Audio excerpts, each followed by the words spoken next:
বন্ধুরা আমরা সবাই জানি রেগে গেলেন তো হেরে গেলেন। আজকে আপনাদেরকে একটি গল্প শোনাবো, যে গল্পটি হচ্ছে রেগে যাবেন কিন্তু হারবেন না। তো বন্ধুরা চলুন আজকের গল্পটি শোনা যাক। আকর্ষণীয় গল্প যে আপনি রেগে যাবেন কিন্তু হারবেন না। কোনো একদিন রাস্তার ধারে একটি ছেলে মন খারাপ করে বসেছিল। পাশ দিয়ে তখনই একটি বৃদ্ধ লোক যাচ্ছিল। তিনি দেখতে পারল যে একটি ছেলে রাস্তার ধারে মন খারাপ করে বসে আছে। তখন বৃদ্ধ লোকটি তাকে জিজ্ঞাসা করলো, তোমার মন খারাপ কেন? তখন তিনি বললেন তার কোনো পারিবারিক সমস্যার কারণে তিনি মন খারাপ করে আছে। তার হাতে একটি পানির বোতল ছিল। তখন পানির বোতলটি দেখে বৃদ্ধ লোকটি বলল, দেখি তোমার পানির বোতলটি। তখন ছেলেটি বৃদ্ধ লোককে পানির বোতলটি দিল। পানির বোতল ঠিক এরকমই একটা পানির বোতল ছিল। তখন বৃদ্ধ লোক পানির বোতলটি বাচ্চাকে দেখিয়ে বলল, বলো তো এখানে কতটুকু পানি রয়েছে? তখন বলল যে এখানে অর্ধেক পানি আছে আর অর্ধেক খালি আছে। তখন বৃদ্ধ লোক বলল, এই ছোট একটা বোতলে যতটুকু পানি আছে এই পানিটুকুর ওজন কতটুকু হতে পারে?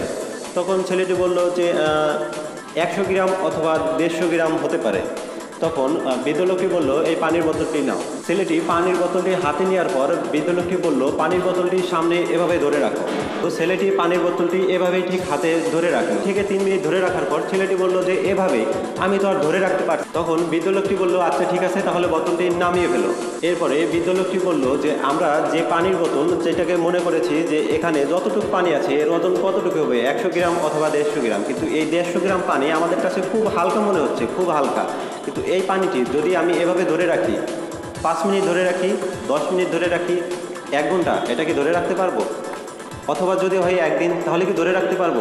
অবশ্যই পারবো না। কারণ এভাবে যদি ধরে রাখি, ধরে রাখতে রাখতে এক সময় দেখা যাবে আমার হাত অবশ হয়ে গেছে, অর্থাৎ আমার এই হাত রক্ত চলাচল বন্ধ হয়ে যাবে, অর্থাৎ প্রায় প্যারালাইজড হয়ে যাবে।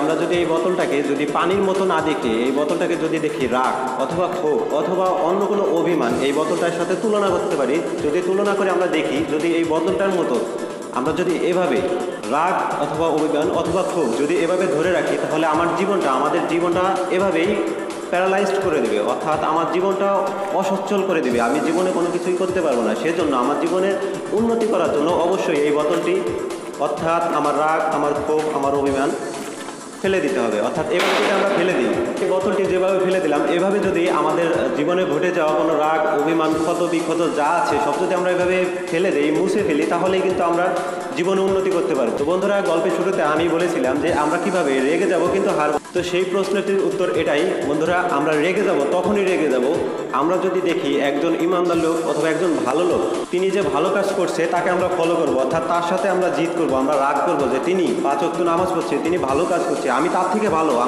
ভালো কাজ করব, তার থেকে বেশি বেশি নামাজ পড়বো, ইবাদত করবো এবং ভালো পথে চলবো। এই যদি হয় আমাদের রাগ, তাহলেই কিন্তু আমরা জীবনে সফল হতে পারবো। তো বন্ধুরা, আজকের গল্পটি এ পর্যন্তই ছিল। আশা করি আমার গল্পটি আপনাদের কাছে নতুন এবং ভালো লাগবে, এবং অবশ্যই সবাইকে এটাই বলবো যে ওই বোতলটির মতো আমরা রাগ অভিমান ধরে না রেখে অবশ্যই আমরা রাগ অভিমান সব ছুঁড়ে ফেলে দেবো, তাহলেই কিন্তু আমরা ভালো জীবন যাপন করতে পারবো ইনশাআল্লাহ।